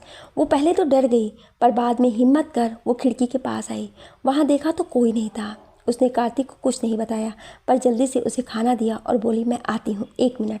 कार्तिक ने कुछ पूछना चाहा, उससे पहले ही वो बाहर चली गई। वो बाहर गई, उसने आसपास देखा, कोई नहीं था, पर अंजलि गुमराह होने वालों में से नहीं थी, इसलिए उसने थोड़ा आगे जाकर भी चेक किया। थोड़ी दूर आगे जाकर उसे कुछ कानाफूसी की आवाज़ आई। उसने धीरे से छुपकर देखा तो वहाँ कोई 2 लोग बात कर रहे थे। अंजलि ने चुपके से उनकी बातों को सुना। बच गया वो कार्तिक का बच्चा, हमें तो लगा था मर गया वो साला, पर बच गया। वो लड़की ने बचा लिया, वरना भाईजान अभी भी तो मार सकते हैं ना। नहीं, अभी हम पे किसी को शक हो जाएगा। कल इस काम को अंजाम देते हैं, समझे। सुन प्लान, कल जब वो दोपहर को सोएगा तभी हम इसे जहरीले इंजेक्शन दे देंगे, समझे। और उस लड़की का ध्यान रखना पड़ेगा। उसे पता चला तो दूसरे वालों ने कहा, नहीं पता चलेगा। अब इससे पहले हमें यहाँ कोई देखे, चलो यहाँ से। दोनों वहाँ से चुपके चुपके चले गए। रात होने की वजह से अंजलि उनके चेहरे को ठीक से नहीं देख पाई थी, पर जब वो चले गए तब धीरे से वो कार्तिक के कैंप में आई। उसने कार्तिक को देखा, वो लेटा हुआ था। उसके दिमाग में कुछ देर पहले सुनी हुई सब बातें घूम रही थी। उसने सोच लिया, कुछ नहीं होगा कार्तिक को, मैं कुछ नहीं होने दूंगी, पर कल तक कुछ तो करना पड़ेगा। पहली बात तो ये, मैं उन्हें पहचानूंगी कैसे। उसने कुछ सोचा और उसे एक उपाय सूझा, और वो मन में प्लानिंग करने लगी, क्योंकि इस समय कर्नल साहब को कुछ बताना सही नहीं था। कुछ भी गड़बड़ हो सकती थी, इसलिए अंजलि अकेले ही प्लानिंग बनाने लगी। प्लान बनाते बनाते वो कार्तिक के पास आई और बड़े प्यार से उसका सिर सहलाने लगी। उसे पहली बार कार्तिक के लिए अपनेपन की महसूसता हो रही थी। उसने खुद की जान की फिक्र किए बिना ही कार्तिक की जान बचाने का फैसला कर लिया। उसने अभी कर्नल साहब को कुछ बताना ज़रूरी नहीं समझा, क्योंकि कर्नल साहब पहले से ही परेशान थे, इसलिए उसने खुद ही एक प्लानिंग बना लिया। वो कार्तिक के पास से उठने गई तो कार्तिक ने नींद में ही जोर से उसका हाथ पकड़ लिया। कितना भी छुड़ाने पर उसने उसका हाथ नहीं छोड़ा। अंजलि परेशान होकर वहीं बैठ गई और उसके पास ही दीवार से सर टिकाकर सो गई। आधी रात को जब कार्तिक की नींद खुली तो उसने देखा कि उसने अंजलि का हाथ पकड़ रखा है और वो वहीं उसके पास दीवार पर सर टिकाकर सो गई है। कार्तिक ने जल्दी से उसका हाथ छोड़ा और उसे जगाने की कोशिश की, पर जैसे वो उसे जगाने गया वो बस अंजलि को देखता ही रह गया। सोते हुए इतनी प्यारी लग रही थी कि कार्तिक को उसे उठाने का मन ही नहीं किया। उसने उसे नहीं उठाया, पर उसे प्यास लगी थी तो उसने जैसे ही धीरे से पानी लेने की कोशिश की तो वहाँ पड़ा दवाई का बॉक्स उसके हल्के हाथ के धक्के से नीचे गिर गया। आवाज़ होने पर उसने अंजलि की तरफ देखा तो अंजलि की आधी नींद खुली थी और वो पूछने लगी, क्या हुआ। कार्तिक ने कहा, कुछ नहीं, वो तो बिल्ली थी। तुम। वो कुछ और बोल पाता इससे पहले ही अंजलि नींद में ही उठकर वहीं कार्तिक के बेड पर आ गई और उसका हाथ पकड़कर उसे कंधे पर सर टिकाकर सो गई। कार्तिक जो लड़कियों से दूर रहता था, आज एक लड़की सामने से आकर उसके इतने करीब बैठी थी, और ये कोई मामूली लड़की तो थी नहीं, ये तो उसकी ज़िंदगी बचाने वाली डॉक्टर थी। ये सब सोचते हुए कार्तिक बड़ी मासूमियत से और दिल में घबराते हुए अंजलि के चेहरे को देख रहा था। अंजलि के छूने से तो उसका सारा दर्द जैसे छू मंतर हो गया हो। ऐसा लग रहा था उसकी धड़कनें भी ज़्यादा तेज चल रही थी। उसने सोचा, काश ये लम्हा यहीं थम जाता। उसने भी अंजलि के सर पे खुद के सर को टिका लिया और आंखें मूंद ली। जब सुबह हुई तो अंजलि की आंखें खुली। उसने खुद को देखा तो पाया वो कार्तिक के सीने पर ही सर रखकर सो गई थी। उसने जल्दी से वहाँ से हटना चाहा तो कार्तिक की आंखें भी खुल गई। अंजलि ने उठते हुए घबराकर कार्तिक की तरफ देखा और उससे सॉरी कहा। कार्तिक ने कहा, इसमें सॉरी की क्या ज़रूरत है, मैंने भी तो तुम्हारा भूल से हाथ पकड़ लिया था। अंजलि ने कहा, पर मुझे। कार्तिक ने कहा, चुप रहो यार, कितना एक्सप्लेनेशन देती हो, जो हो गया वो हो गया, अब क्या मुझे चाय मिलेगी। अंजलि ने कहा, अच्छा जी, वैसे आपकी जानकारी के लिए बता दूं कि मैं यहाँ नर्स नहीं हूँ, मैं यहाँ डॉक्टर हूँ। कार्तिक ने कहा, हाँ मुझे पता है, पर मैंने एक दोस्त के नाते कहा है, प्लीज़ प्लीज़। कहते हुए कार्तिक ने एक छोटे बच्चे की तरह मुंह बना लिया था। अंजलि उसे ऐसे देख बस उसे देखती रह गई। प्यार में धोखा खाने के बाद जिस अंजलि ने निश्चय किया था कि वो कभी किसी लड़के के करीब नहीं आएगी, उस अंजलि का दिल धीरे धीरे कार्तिक के ऊपर पिघलने लगा था। उसने कार्तिक से कहा, ठीक है लाती हूँ, कहती वो निकल गई और कार्तिक उसे जाते हुए बड़ी प्यार से देख रहा था। अंजलि चाय लेने गई, कार्तिक उसे देखता रह गया। अंजलि का मन काम में नहीं लग रहा था। उसका पूरा ध्यान आज दोपहर को होने वाली अनहोनी पर था। वो डर गई थी कि आखिरकार वो लोग क्यों कार्तिक की जान के पीछे पड़े हुए हैं। वो लोग कब आएंगे कुछ पता नहीं चल रहा था। वो दूसरी तरफ चाय लेने जा रही थी, तभी कार्तिक के दोस्त ने उसे पीछे से आवाज़ दी, पर अंजलि अपनी ही धुन में थी। उसने आवाज़ सुनी ही नहीं। उसका दोस्त पार्थ उसके पास आया और उसे बोला, हे अंजलि, हाय, कहाँ ध्यान है तुम्हारा? अंजलि ने परेशान होते हुए पार्थ की तरफ देखा और कहा, हाँ। अंजलि ने घबराते हुए कहा, नहीं, मैं ठीक हूँ। पार्थ अंजलि का चेहरा देख उसकी परेशानी समझ गया और बोला, नहीं, कुछ तो परेशानी है तो बता दो, शायद मैं तुम्हारी कुछ हेल्प कर सकूँ। और हाँ, अब सभी लोग ठीक हैं, तो कोई और पेशेंट आने वाला नहीं है, तो तुम उसकी फिक्र भी मत करो। कैंपस में तुमने सबको ठीक कर दिया है। अंजलि को ये बात सुन के जैसे एक सुकून सा मिला। उसने कहा, अगर मैं आपको कुछ बताऊं तो आप किसी को बताओगे तो नहीं? पार्थ ने अंजलि के हाथों को अपने हाथों में लिया और कहा, आई प्रॉमिस डियर, मैं किसी को कुछ नहीं बताऊंगा। तुम बताओ तो। अंजलि को ना जाने क्यों पर पार्थ पर भरोसा हो गया और उसने सब कुछ बता दिया। पार्थ ने सुना तो उसके पैरों तले जमीन खिसक गई। उसने कहा, क्या मतलब कार्तिक के ऊपर जानबूझकर हमला करवाया गया? ओ माय गॉड, मुझे पहले से शक था। कोई बात नहीं, हम दोनों मिलकर एक प्लान बनाते हैं। हमारे पास वक्त बहुत कम है, चलो जल्दी। तुम मुझे कुछ देर बाद मेरे केबिन में मिलो। पार्थ कार्तिक का बेस्ट फ्रेंड था। पार्थ वहाँ से चला गया। तब अंजलि सबसे पहले फ्रेश होने चली गई। वो जल्दी से फ्रेश होकर आई और तैयार होकर कार्तिक के लिए चाय लेकर उसके केबिन में गई। वहाँ जाकर उसने देखा कार्तिक खिड़की की तरफ मुँह करके अपनी डायरी में कुछ लिख रहा था। ना जाने क्यों पर अंजलि को उसकी डायरी पढ़ने की इच्छा हुई, लेकिन वो कैसे पढ़ सकती थी, इसलिए उसने डायरी देखने की इच्छा को इग्नोर किया और अंदर आते हुए बोली, लो कार्तिक, तुम्हारे लिए चाय। जब कार्तिक ने नज़र उठाकर देखा तब उसकी नज़र अंजलि पर से हट ही नहीं पा रही थी। अंजलि आज बहुत खूबसूरत लग रही थी। उसने simple full sleeve white top पहना था जिस पर नेवी ब्लू कलर का फ्लोरल डिजाइन था और blue shirt, leg jeans. Kartik का ध्यान अंजलि पे था और अंजलि का ध्यान कार्तिक के चाय में। उसने कार्तिक की तरफ देख के पूछा, चीनी कितना डालूं? पर कार्तिक को खुद की तरफ इस तरह देखता हुआ पाकर अंजलि भी शर्मा गई और वो चाय लेकर कार्तिक के पास आ गई। उसने उसके सामने आके थोड़ा तेज़ आवाज़ में पूछा, चीनी? कार्तिक की तंद्रा टूटी। उसने कहा, थोड़ी सी। फिर मन में सोचा, तुम्हारे छूने से ही ये इतनी मीठी हो गई है, चीनी डालने की क्या ज़रूरत है? अंजलि ने चाय दिया और कहा, तुम चाय पीकर फ्रेश हो जाओ, मैं कर्नल सर को बोलती हूँ, वो तुम्हारे लिए कुछ कपड़े ले आएंगे। कार्तिक ने कहा, पापा मुझसे मिलकर जा चुके हैं और उन्होंने कपड़े भी दे दिए हैं। तब अंजलि ने कहा, ठीक है, फिर तुम चाय पी लो, फिर मैं तुम्हें वॉशरूम तक जाने में हेल्प करूँगी। कार्तिक ने अंजलि को देखते हुए चाय पी ली। अंजलि ने जल्दी से कार्तिक की आज की दवाइयाँ उसकी टेबल पर रख दी, फिर कार्तिक को वॉशरूम तक ले जाने में उसकी हेल्प की। वैसे तो कार्तिक खुद से चल पा रहा था, पर उसका ध्यान रखना ज़रूरी था क्योंकि बॉडी वीकनेस अभी भी उसमें थी। कार्तिक जब अंदर गया तब ना जाने क्यों अंजलि को उसकी डायरी पढ़ने में इच्छा हुई। वो ना चाहते हुए भी डायरी के पास पहुंची और उसने डायरी उठा लिया।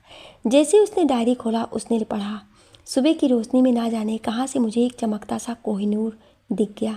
देखते ही उसे प्यार हो गया और दिल के गीतों का वो मीठा सा सूर बन गया। जिंदगी में आई वो इस तरह की ज़िंदगी हंसी बन गई हमारी। जिंदगी तो बचाई पर फिर अपने कातिलाना अदाओं से जान ले ली हमारी। क्या करें, इस कमबख्त दिल पे किसका जोर होता है। ना जाने कैसा ये एहसास है और कैसी ये खुमारी है। गलती से ही सही पर प्यार हो गया है उससे। बस तमन्ना यही है कि बन जाए वो अब किस्मत हमारी। तू पहला पहला प्यार है मेरा, मेरे दिल की गली आ जाओ मेरी अंजलि।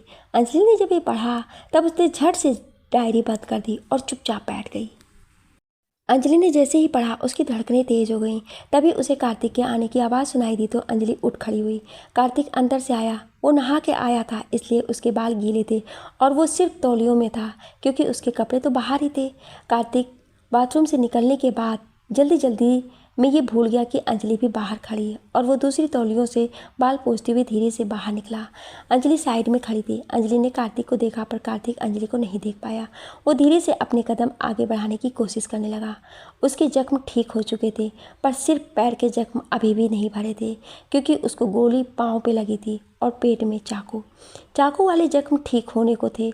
उस पर जरा सी पट्टी थी पर पैर का दर्द अभी भी था और उस पर टाँके की पट्टी अभी भी बंधी हुई थी, जिस वजह से कार्तिक चल पाने में थोड़ा सा असमर्थ फील करता था। उसने जैसे ही एक कदम आगे बढ़ाया तभी वहाँ पानी गिरे हुए होने की वजह से उसका पैर फिसला।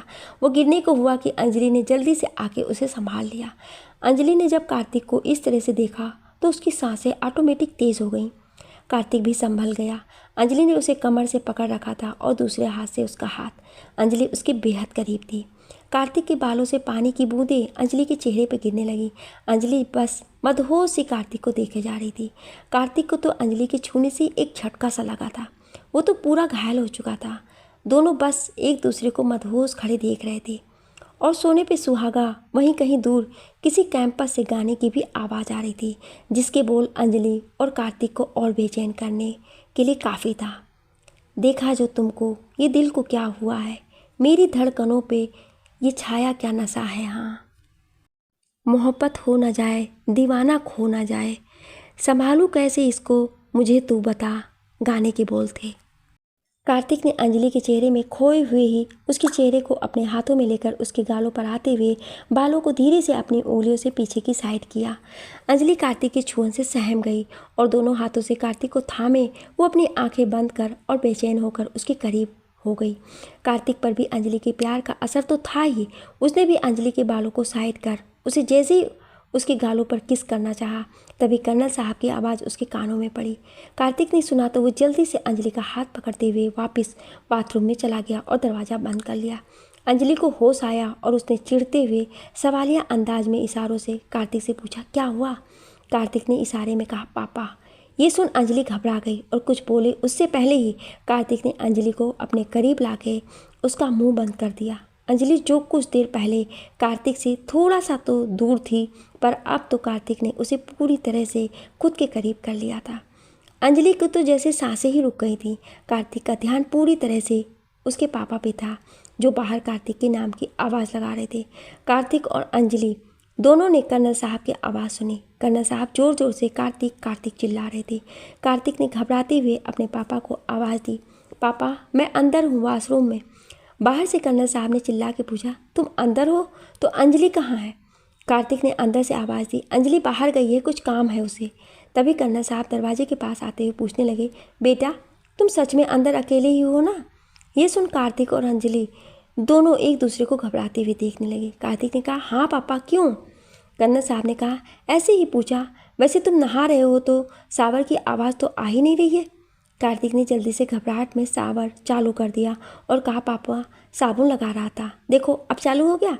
कर्नल साहब ने कहा, ठीक है, किसी चीज़ की ज़रूरत हो तो बता देना, मैं जा रहा हूँ। कर्नल साहब मंद मंद मुस्कुरा रहे थे, क्योंकि उन्हें बाथरूम के दरवाजे में फंसे अंजलि का टॉप दिख गया था।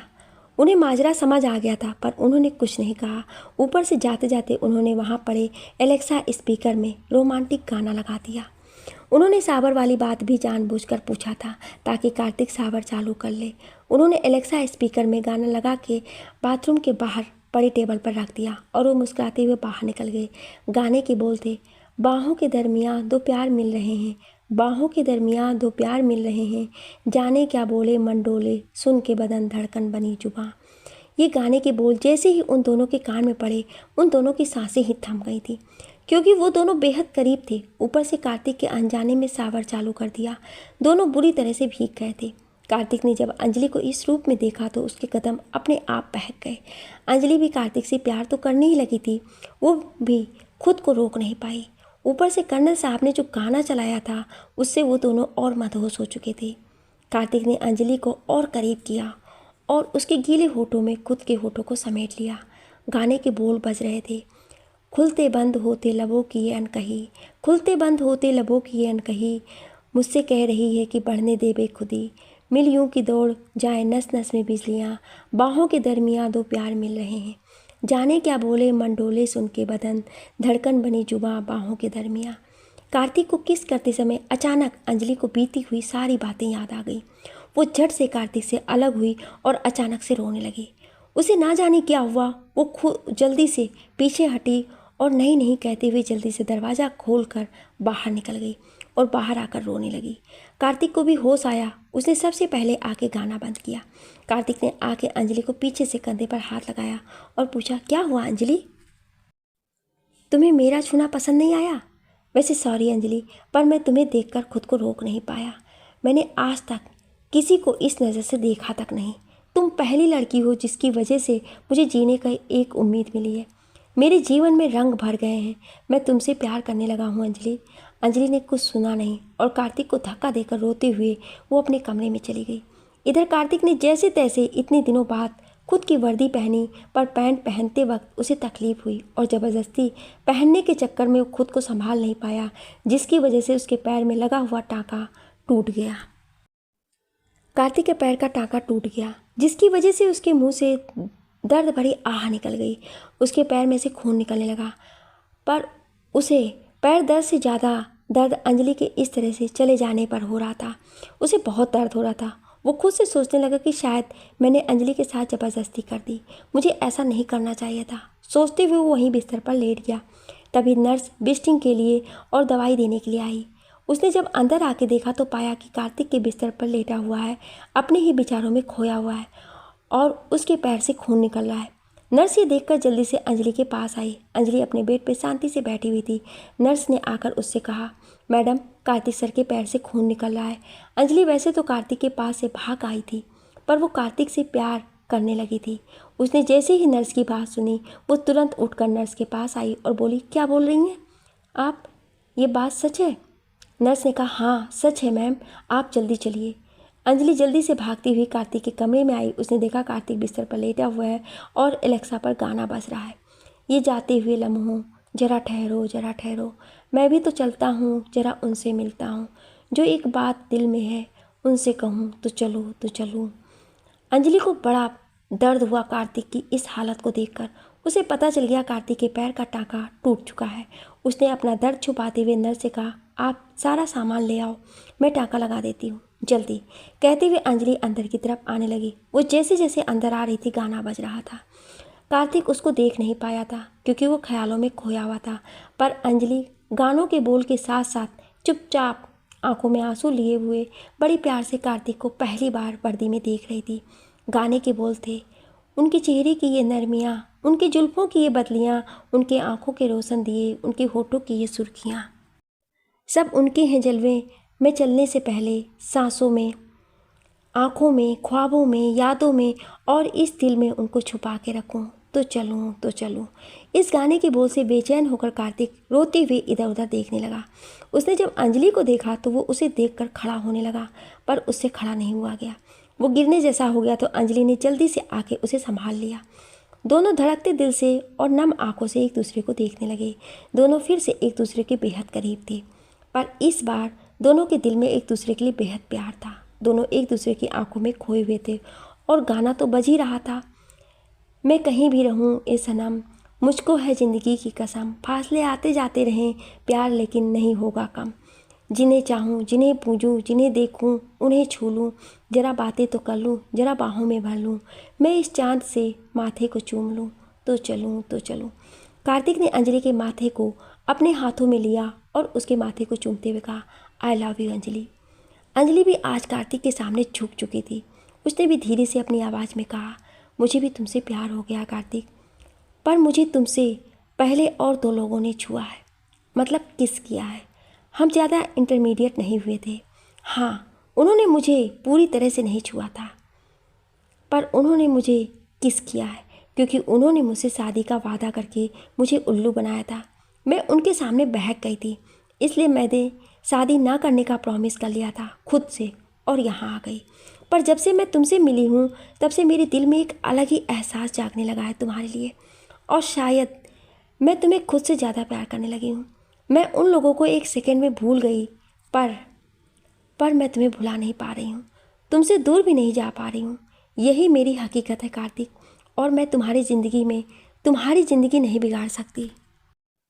कहते हुए उसने अपने चेहरे से कार्तिक का हाथ हटाया और उठ के जाने लगी तो कार्तिक ने उसका हाथ पकड़ा और अपनी ओर जोर से खींच लिया। अंजलि डायरेक्ट कार्तिक के सीने से आ लगी। उसके चेहरे को कार्तिक ने अपने हाथों में लिया और कहा, तुम्हारा कल तुम्हारा था, तुम्हें जो अच्छा लगा किया, और ये उम्र है बहक जाने की। तुम बहक गई और तुम्हें एहसास हुआ तो तुम संभल भी गई, पर तुम्हारा आने वाला कल सिर्फ मेरा है, उसमें मैं खुद के और तुम्हारे बीच किसी को नहीं आने दूंगा। तुम्हारा दुख कल तक था, अब आने वाला कल सिर्फ खुशियों से भरा होगा। क्या मुझसे शादी करोगी मिस अंजलि? क्या मिसेस कार्तिक मल्होत्रा बनना चाहोगी? अंजलि ने कुछ नहीं कहा, बस रोते हुए कार्तिक के गले से लग गई। उसने कुछ नहीं कहा, बस एक छोटे बच्चे की तरह कार्तिक के बाहों में छुप गई और बोली, बस अब तुम्हारा बाहों का घेरा ही मेरी ज़िंदगी है, थैंक यू। कार्तिक ने भी उसे बिना कुछ कहे अपनी बाहों में छुपा लिया और उसके माथे को बड़े प्यार से चूम लिया।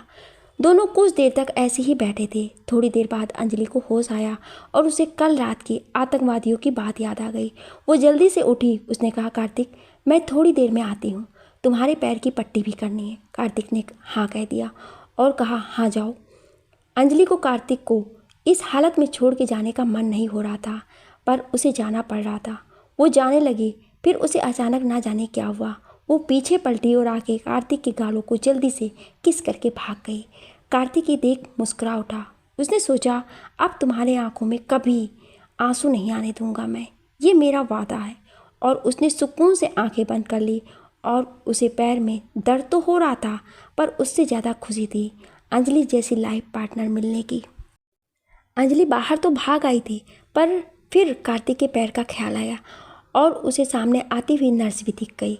वो वापस कार्तिक के कमरे में आई और उसने कार्तिक के पैर का टाँका जोड़ दिया और उसके पैर पर पट्टी कर दी। अंजलि कार्तिक के साथ थी, पर उसका ध्यान तो उन आतंकवादियों की बातों पर था, इसलिए वो कार्तिक के पैर पर पट्टी बांधकर कार्तिक के कैंपस से बाहर आई और सीधे पार्थ के पास पहुंची। पार्थ ने उसे देख के कहा, आओ अंजलि, मैं तुम्हारा ही इंतज़ार कर रहा था। अंजलि ने आके पार्थ से पूछा, आपने कुछ प्लान बनाया? पार्थ ने कहा, हाँ, तुम एक काम करो। कहते हुए उसने अंजलि से कान में कुछ कहा और दोनों प्लानिंग में लग गए। दोपहर के करीब 12 बजे थे।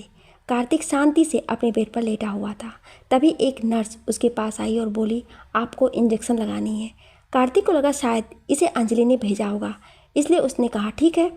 नर्स ने इंजेक्शन रेडी किया और वो जैसे ही कार्तिक को लगाने गई, उस नर्स को एक घूंसा पड़ा और ये घूंसा किसी और ने नहीं बल्कि अंजलि ने मारा था। वो नर्स कुछ कर पाती उससे पहले ही अंजलि ने एक गन निकाली और कहा, चुपचाप बताओ तुमने ये काम किसके कहने पे किया है? नर्स अचानक हुए इस हमले से घबरा गई। उसने भागना चाहा, पर अंजलि ने बहुत ही मजबूती से उसका हाथ पकड़ा और कॉर्नर पर धक्का मारते हुए कहा, ज़्यादा होशियार बनने की कोशिश मत करो, बताओ। उसने उसका हाथ पकड़कर पूछते हुए कहा। कार्तिक ने पूछा, अंजलि ये सब क्या है? अंजलि ने कार्तिक की तरफ देखते हुए कहा, कुछ नहीं, मैं तुम्हें सब बाद में बताऊंगी। अंजलि ने जैसे ही कार्तिक की तरफ देखा, वो नर्स अंजलि को धक्का देकर जल्दी से भागी। अंजलि ने कहा, रुको, पर वो नर्स वहाँ से भाग गई। कार्तिक ने अंजलि को अपने पास बुलाया और पूछा, क्या है ये सब? अंजलि ने कहा, यहाँ तुम्हें मारने की प्लानिंग चल रही है, हम उसे सॉल्व करने की कोशिश कर रहे हैं। कार्तिक ने असमंजस में कहा, क्या? और मुझे मारने की प्लानिंग क्यों? अंजलि ने कहा, चुपचाप रहो, तुम्हारे लिए यहाँ हम सब हैं ना, तुम्हें कुछ नहीं होने देंगे। कार्तिक ने कहा, पर मेरे लिए तुम क्यों इन लोगों से लड़ रही हो? पापा को कहो ना। अंजलि ने कहा, वो ऑलरेडी घबराए हुए थे तुम्हारी तबीयत को लेकर, अब उन्हें ये सब बता के और टेंशन नहीं देना चाहती हूँ मैं, तो प्लीज़ तुम शांत रहो और मुझे कुछ नहीं होगा। पर अंजलि ने उसके मुंह पर हाथ रखते हुए कहा, बस कार्तिक, तुम मेरी जान हो और अपनी जान बचाने के लिए मैं किसी भी हद तक जा सकती हूँ। मेरे साथ पार्थ है, मुझे कुछ नहीं होगा। जैसे ही मुझे सब पता चलेगा मैं तुम्हें बता दूंगी। तब तक ये अपनी गन अपने पास रखो, काम आएगा, ओके? कहते हुए उसने कार्तिक के माथे पर धीरे से किस किया और वहाँ से चली गई। कार्तिक कुछ नहीं बोल पाया, क्योंकि कुछ बोलना माना अंजलि पर विश्वास नहीं करना जैसा था। लेकिन कार्तिक को तो अंजलि पर पूरा भरोसा था। वो चुपचाप लेट गया, क्योंकि उसे पैर में बहुत दर्द हो रहा था, पर उसकी आंखों में नींद नहीं थी। उसे अंजलि की फिक्र हो रही थी। इधर अंजलि पार्थ के पास आई और पार्थ से उसने कहा, वो नर्स तो भाग गई। पार्थ ये सुन हंसने लगा और बोला, बहुत अच्छा हुआ, चलो कुछ तो अच्छा काम किया तुमने। कहते हुए उसने अंजलि से हाथ मिलाया और हंसते हुए पूछा, अब कार्तिक के मिशन का आगे क्या होगा। पार्थ की बात सुनकर अंजलि भी हंसने लगी और वो दोनों वहीं बैठ गए। पर उन दोनों को नहीं पता था कि कर्नल साहब छुपकर उनकी सारी बातें सुन रहे थे। उन्होंने बाहर खड़े होकर सोचा, अंजलि ऐसे निकलेगी, मुझे नहीं पता था। वो उदास हो गए। कर्नल साहब वहाँ से चले गए और उन्होंने ना जाने क्यों पर अपने रूम में जाकर कुछ सीक्रेट लोगों को अंजलि और पार्थ के ऊपर नज़र रखने के लिए कहा। इधर अंजलि और पार्थ ने हंसते हुए कंप्यूटर का डिस्प्ले चेक किया। पार्थ ने कहा, गुड अंजलि, अब तुम एक काम करो, अपने रूम में जाओ, खाना खा के फिर आओ। अंजलि ने कहा, नहीं, पहले कार्तिक वाले मिशन को हम अंजाम देंगे, फिर कुछ काम करें। कहते वो कंप्यूटर के पास गई और उसमें कुछ करने लगी। उसमें कार्तिक का कमरा साफ साफ दिखाई दे रहा था। वो दोनों मिलकर कुछ कर रहे थे कि तभी कर्नल साहब कुछ लोगों के साथ अंदर आए और उनके साथ वो नर्स भी थी। उन्हें देख पार्थ और अंजलि डर गए। अंजलि कुछ पूछे उससे पहले ही कर्नल साहब ने उसे एक थप्पड़ मार दिया। अंजलि ने हैरान होकर जब सामने देखा तो पाया कार्तिक भी वहीं आया हुआ था और वह व्हील चेयर पर बैठा था। वो सब अंजलि को गुस्से में देख रहे थे। अंजलि ने गुस्से से पूछा, मेरी गलती क्या है। कर्नल साहब ने कहा, इस नर्स से मुझे बताया तुम और पार्थ मिलके कार्तिक को मारने की मिशन पर काम कर रहे हो और तुम उसे गलत इंजेक्शन लगाती थी। आज जब ये नर्स तुम्हारे सीनियर के कहने पर सही इंजेक्शन लगाने आई तब तुमने उसे बंदूक दिखा के धमका कर भगा दिया। नॉनसेंस। कर्नल साहब ये सब कुछ गुस्से में बोल रहे थे और बोले, अंजलि, मैं तुम पर खुद से ज़्यादा ट्रस्ट करने लगा था और मुझे ये बात भी पता चल चुका था कि मेरा बेटा तुमसे प्यार करने लगा है, इसलिए मैंने तुम्हें अपनी बहू भी मान लिया था। और तुम हो कि तुम्हारी इतनी घटिया हरकत, इस देश के सिक्योरिटी के सीक्रेट कोड जो कार्तिक के पास है उसे पाने के लिए ये सब तुमने किया। ये सब सुनकर अंजलि के सीनियर डॉक्टर्स भी आए और उन्होंने भी बहुत कुछ सुनाया अंजलि को। अंजलि ने कुछ नहीं कहा, बस चुपचाप खड़ी रही और कार्तिक को नम आंखों से देखने लगी।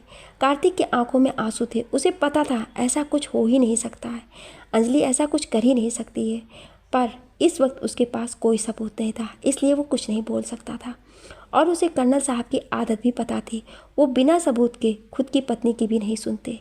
ऊपर से वो बेबस चल भी नहीं सकता था, पर उससे अंजलि की बेइज्जती बर्दाश्त नहीं हो रहा था। इसलिए उसने कहा, पापा, आप अंजलि को इस तरह से सबके सामने बेइज्जत मत करें, हम मिलकर बात करते हैं। कर्नल साहब ने गुस्से से कार्तिक की तरफ देखा और कहा, तुम कुछ नहीं कहना वरना मैं भूल जाऊंगा कि तुम मेरे बेटे हो। फिर उन्होंने अंजलि से कहा, तुम कैंपस से इसी वक्त निकल जाओ और अपने घर चली जाओ। ये लो तुम्हारे लिए नोटिस जो तुम्हारे दिल्ली के डॉक्टर्स की तरफ से मेरे पास आया है, तुम्हारी सज़ा के तौर पर अब जाओ यहाँ से। अंजलि ने जब ये सुना तो उसके पैरों तले ज़मीन खिसक गई, पर वहाँ खड़े सभी लोगों से प्रताड़ित होकर उसने एक नज़र कार्तिक पर डाली और वहाँ से रोते हुए निकल गई। कार्तिक बेबसी से सब कुछ देखता रहा। उसे अपने पापा से कुछ नहीं कहा और चुपचाप अपने व्हील चेयर से ही वहाँ से बाहर निकल गया। उसने अंजलि को कॉल लगाया पर अंजलि का फ़ोन स्विच ऑफ आ रहा था। वो जल्दी से अंजलि के रूम में भी गया पर अंजलि वहाँ से निकल चुकी थी। कार्तिक बेबस होकर वहीं रोने लगा। इस बात को करीब 1 महीना बीत गया। अंजलि ने जयपुर में खुद का क्लिनिक खोल लिया था। वो पूरे दिन अपनी डॉक्टरी में व्यस्त रहने लगी थी। उसे अपने काम के सिवाय किसी चीज़ में इंटरेस्ट नहीं था, पर उसके फैमिली वाले उसके लिए लड़का ढूंढने में लगे हुए थे क्योंकि उन्हें अंजलि की फिक्र हो रही थी। कैंपस से आने के बाद अंजलि किसी से कोई बात नहीं करती थी, बस घर से क्लिनिक और क्लिनिक से घर। अपनी ज़िंदगी में वो गुम रहने लगी थी। उसने अपना नंबर भी चेंज कर लिया था। घर वालों ने कितनी कोशिश की पर उसने किसी से कोई बात नहीं की। सबको झूठी मुस्कुराहट लिए कह देती मैं ठीक हूँ। इसलिए घर वालों ने अंजलि की शादी कराने का फ़ैसला ले लिया था, पर अंजलि ने शादी के लिए पूरी तरह से ना कह दिया था। ऐसे ही कुछ दिन बीत गए, फिर एक अच्छा सा रिश्ता आया अंजलि के लिए। अंजलि के घर वालों ने एक दिन अंजलि को घर में बिठाया और शादी के लिए मनाने लगे। अंजलि जब नहीं मानी तो उसकी मम्मी ने गुस्से में कह दिया, शादी नहीं करोगी तो क्या यहाँ इस घर में बैठी रहोगी? ये तुम्हारा घर नहीं है, बेटियों को दूसरी जगह ही जाकर घर बसाना होता है। इस बात पे अंजलि के पापा पूरी तरह से भड़क गए अंजलि की माँ पर और बोले, ये कोई तरीका है अपनी बेटी से बात करने का? पर अंजलि को उसकी मम्मी की बात दिल पर लग गई और उसने उठते हुए कहा, पापा, मम्मी पे चिल्लाने की ज़रूरत नहीं है, मैं शादी के लिए तैयार हूँ। कोई भी लड़का हो हाँ बोल देना, मुझे दिखावे की रस्म से मत बिठाना। शादी जितना जल्दी हो जाए सही है, इसी वीक में कर दीजिए। अंजलि की मम्मी को अपनी गलती का एहसास हुआ तो उन्होंने अंजलि को रोकने की कोशिश की पर वो कुछ नहीं बोल पाई। अंजलि के भाई रोहन ने कुछ नहीं कहा। उसे अपनी मम्मी पर गुस्सा आ रहा था। उसने अंदर जाके अंजलि को समझाने की कोशिश की और प्रिया भी रोहन के पीछे पीछे अंजलि को समझाने की कोशिश करने लगे। पर अंजलि ने कहा, भाई मैं ठीक हूँ, आप लोगों को टेंशन लेने की ज़रूरत नहीं है, आप लोग जाइए। प्रिया और रोहन वहाँ से निराश होकर चले गए। अंजलि जो 1 महीने से पत्थर दिल बनी हुई थी, आज टूट गई। उसे रोना आ रहा था। उसे किसी भी बात का बुरा नहीं लगा रहा था। उसे बुरा लगा था तो सिर्फ इस बात का कि कार्तिक के सामने उसे इतना जलील किया गया। वो कार्तिक के सामने हुए अपमान से आहत हो चुकी थी। उसने अपने ब्रेसलेट में छुपे हुए खुद की और कार्तिक की फ़ोटो देखी। उसने अपनी डायरी भी निकाली जिसमें बस कार्तिक की फ़ोटोज़ थी। अंजलि ने धीमी आवाज़ में अपना फेवरेट गाना लगा दिया और गाना सुनते हुए वो कार्तिक की फ़ोटो को अपने सीने से लगा के ज़मीन पर ही लेट गई। गाना के एक एक बोल उसे रुला रहे थे और कार्तिक के साथ बीते हुए पल की याद दिला रहे थे। गाना के बोल, तुम मेरे हो रहे या हो गए, या है फैसला, पूछे दिल तो कहूँ मैं क्या भला। दिल सवाल से ही ना दे रुला, होता क्या है आहिस्ता आहिस्ता, मेरे होना आहिस्ता आहिस्ता। मैंने बात ये तुमसे कहनी है, तेरा प्यार खुशी की टहनी है। मैं शाम शहर अब हंसता हूँ, मैंने याद तुम्हारी पहनी है। मेरे होना आहिस्ता आहिस्ता, होना क्या है आहिस्ता आहिस्ता। अंजलि वहीं रोते रोते सो गई। उसने कुछ नहीं कहा। दूसरे दिन जब उसे पता चला लड़के वाले देखने आ रहे हैं तो वो नाश्ता किए बिना ही अपने क्लिनिक में चली गई। शाम को उसे पता चला कि लड़के वालों को वो पसंद आ गई है और उसकी सगाई इसी वीक में फिक्स करने चाहते हैं। उसके घर वालों ने शाम को उससे उसकी राय जाननी चाहिए तो अंजलि ने कहा, सगाई फिक्स कर दीजिए, बस मैं एक बार लड़के से मिलना चाहूँगी। ये बात सुनकर सब खुश हुए और खुश होकर जब उसके मम्मी पापा उससे मिलने आए तो वो उन्हें इग्नोर मार के अपने रूम में चली गई। अंजलि आज भी कार्तिक की डायरी खोलकर उसे याद कर रोने लगी और सोचने लगी, मुझे सिर्फ तुम चाहिए कार्तिक, सिर्फ तुम। आज भी रोते रोते बिना खाए सो गई और सुबह सबके उठने से पहले ही अपने क्लिनिक चली गई। आज उसका मन वहाँ भी नहीं लग रहा था। उसे हर बेड पर लेटे हुए पेशेंट में सिर्फ कार्तिक का चेहरा दिखाई दे रहा था। वो अपने ऑफिस में बैठे सिर्फ इतना ही सोच रही थी कि कोई मैजिक हो जाए और कार्तिक कहीं से भी यहाँ आ जाए मेरे पास। उसने गुस्से में उसका नंबर भी डिलीट कर दिया था। वो उससे बात भी करती तो कैसे करती। अंजलि आज खुद को बेबस महसूस कर रही थी। शाम को जब वो घर पहुंची तो उसके पापा ने कहा, वो लड़का आया है तुमसे मिलने, मैंने उसे तुम्हारे कमरे में बिठाया है। अंजलि बेमन से रूम में चली गई। उसने रूम में जाकर देखा तो पाया एक हट्टा कट्टा लंबे कद का लड़का उसके रूम की खिड़की के पास खड़ा था और वहाँ से बाहर देख रहा था। अंजलि ने जाते ही उसे देखे बिना ही गुस्से में कहना चालू कर दिया, देखिए मिस्टर, आप जो भी हैं मुझे फ़र्क नहीं पड़ता। मैंने ज़बरदस्ती इस शादी के लिए हाँ कह दिया है, पर मैं आपसे प्यार वाला कोई रिलेशन नहीं रख पाऊँगी क्योंकि मैं एक लड़के से प्यार करती हूँ और वही मेरी ज़िंदगी है, मेरी जान है। मैं उसे नहीं भूल पाऊँगी। तो आप अगर इस शादी के लिए ना कह दें तो बेहतर होगा। वो लड़का सब कुछ चुपचाप सुन रहा था। उसने पीछे पलटकर नहीं देखा। अंजलि ने कहा, आपने सुना ना मैंने क्या कहा? वो लड़का अभी भी चुप था। तो अंजलि उसके पास गुस्से में गई और बोली, आपको सुनाई नहीं देता क्या? कहते हुए उसने उस लड़के को पकड़ के अपने सामने किया। जब उसने उस लड़के को देखा तो वो चौंक गई और उसके मुंह से एक ही आवाज़ निकली, कार्तिक तुम? कार्तिक के आंखों में आंसू थे। अंजलि को तो ये सब एक सपना लग रहा था। वो यकीन नहीं कर पा रही थी कि उसने खुद को चिकोटी काटी, पर फिर भी उसे यकीन नहीं हो रहा था। वो हैरानी से भूत बने कार्तिक को बस देखे जा रही थी। कार्तिक ने मुस्कुराते हुए अंजलि को गले लगाने के लिए अपना हाथ फैला दिया। अंजलि को रोना आ गया था। वो बिना कुछ सोचे जाकर कार्तिक के गले लग गई और उसे कस के पकड़कर जोर जोर से रोने लगी। कार्तिक के आंखों में आंसू आ चुके थे।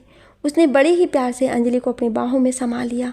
अंजलि ने कार्तिक से रोते हुए कहा, कार्तिक, उस दिन जो नर्स तुम्हें मारने के इरादे से आई थी वो मुझे पता था क्योंकि मैंने उनके कुछ साथियों को बातें करते हुए सुना था। पर मेरा और पार्थ का प्लानिंग सिर्फ नर्स को पकड़ना नहीं था।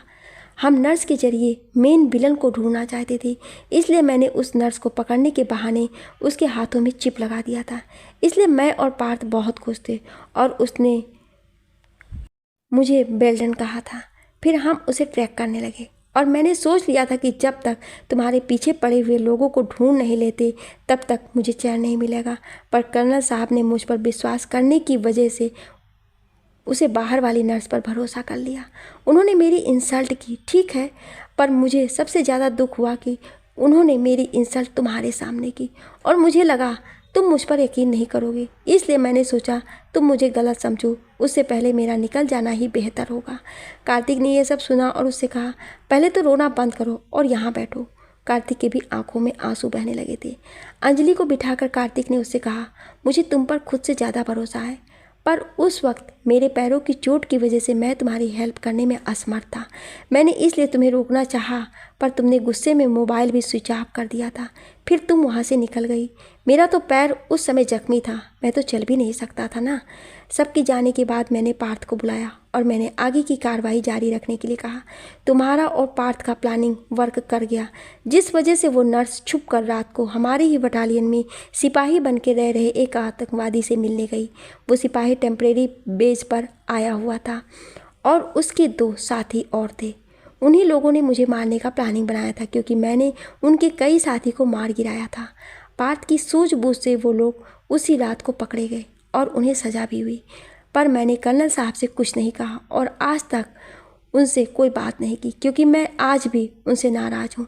सब कुछ सामने आने पर उन्हें अपने किए पर शर्मिंदगी महसूस हो रही थी और उन्होंने सबके सामने अपनी गलती मानी और पार्थ और तुम्हें इस बहादुरी के लिए बधाइयाँ भी दी। मैंने तुम्हें बहुत फ़ोन करने की कोशिश की, पर ना तुम्हारा फ़ोन लगा और ना ही तुमने कभी फ़ोन किया। तुम्हें मुझसे एक बार बात तो करनी थी कि मैं क्या चाहता हूँ। क्या इतना ही भरोसा करती थी तुम मुझ पर? मैं तुम्हारे गम में बीमार रहने लगा, इसलिए कर्नल साहब ने जी जान लगाकर तुम्हारा पता ढूंढा और तुम्हारे घर मेरे लिए रिश्ता भिजवाया और तुम्हारे घर वालों से मिलके मैंने सारी बातें उन्हें बताई और कर्नल साहब ने भी माफ़ी मांगी। तुम्हारे घर वाले राजी हो गए, पर तुम राजी नहीं थी, इसलिए तुम्हारी मम्मी ने उस दिन कड़वे शब्द बोले तुम्हें, क्योंकि तुम इस बहाने कम से कम मुझसे मिलो तो सही। मैंने आज तक पापा को माफ़ नहीं किया है और तब तक माफ़ नहीं करूँगा जब तक तुम नहीं करोगी। अंजलि ये सब सुनकर और रोने लगी। उसे अपनी गलती पर पछतावा हो रहा था। तब किसी ने उसके कंधे पर हाथ रखा। अंजलि ने पीछे देखा, कर्नल साहब थे।